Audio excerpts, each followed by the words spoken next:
O nosso devocional de hoje está em Êxodo capítulo 7. Nesse capítulo, o Senhor Deus explica para Moisés o seu plano novamente e acontece o encontro de Moisés e Arão com Faraó. E diante de Faraó, Moisés e Arão realizam milagres e também acontece aí a primeira praga no Egito. Aqui vemos o Senhor Deus falando novamente que endureceria o coração de Faraó.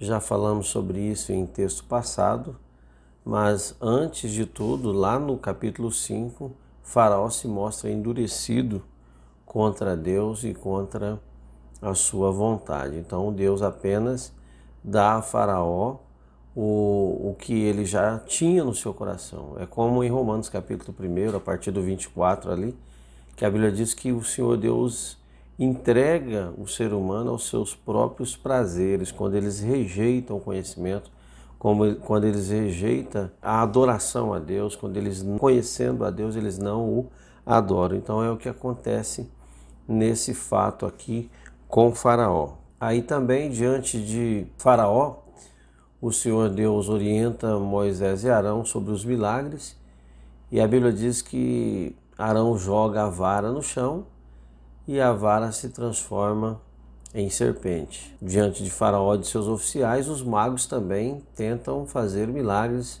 e imitar, e jogam suas varas também, que naturalmente transformaram em serpentes também. Alguns estudiosos acreditam que aqui foi apenas artes mágicas, truques de mágica, e outros até mesmo acreditam na hipótese de que aqui tenha sido uma demonstração do poder de Satanás mesmo na vida dos magos.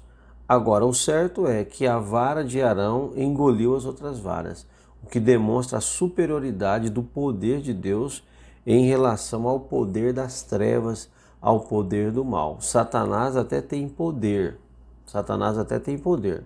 O apóstolo Paulo fala que nós não ignoramos os seus ardis, lá em 2 Coríntios. Mas o nosso Deus, ele é todo poderoso, então ele tem todo o poder.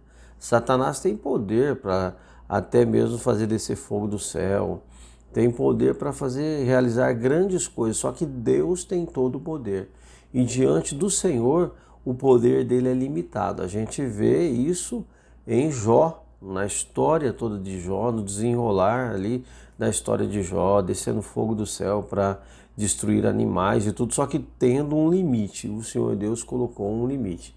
E isso nós vemos aqui diante de Faraó, Deus mostrando que o poder de Deus na vida de Moisés e Arão era superior ao poder demonstrado pelos magos do Egito. Agora nós temos que entender uma coisa: nós não precisamos sair afrontando o inimigo, desafiando Satanás, mas a Bíblia diz que nós temos que resistir. O apóstolo Tiago diz que nós temos que sujeitar a Deus, resistir ao diabo e ele fugirá de nós, porque maior é o poder de Deus na nossa vida. O ato seguinte é a primeira praga no Egito. No próximo dia, Moisés retorna ali, e aí o Senhor Deus orienta que ele pegue a água do rio, e a água se transformou em sangue.